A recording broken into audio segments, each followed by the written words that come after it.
Hi, I'm Dave Barkalow, pastor at Fort Walton Beach First United Methodist. Welcome to the Pastor's Study, our daily devotional to help us focus our mind on the things of God. We're going to continue looking at the parables of Jesus, these short stories that Jesus tells that have to do with everyday things, but that teach eternal truths. And so the parable we're looking at today is the parable of the widow and the unjust judge. This comes from Luke 18, verses 1 through 8. Then Jesus told them a parable about their need to pray and to not lose heart. He said, in a certain city there was a judge who neither feared God nor had respect for people. In that city there was a widow who kept coming to him and saying, "Grant me justice against my opponent." For a while he refused. But later he said to himself, "Though I have no fear of God and no respect for anyone, yet because this widow keeps bothering me, I will grant her justice, so that she may not wear me out by continually coming."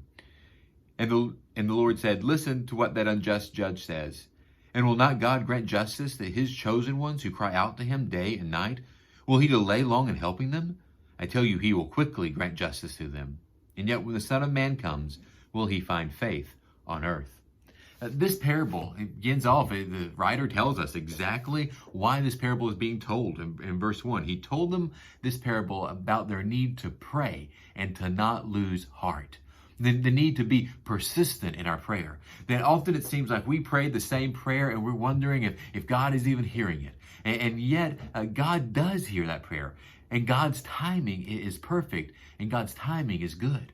I want you to notice, though, that Jesus turns this prayer, it's not just about my laundry list of needs or wants or healings or desires, but rather this is about justice.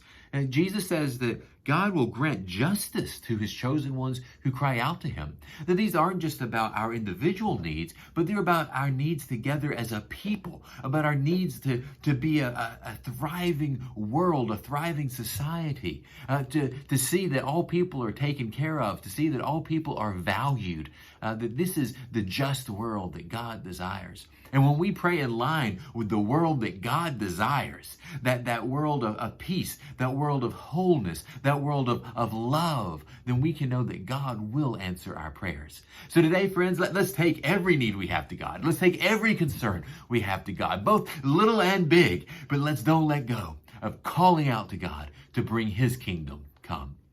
Friends, I love you. Take care of yourselves and shine the light of Christ.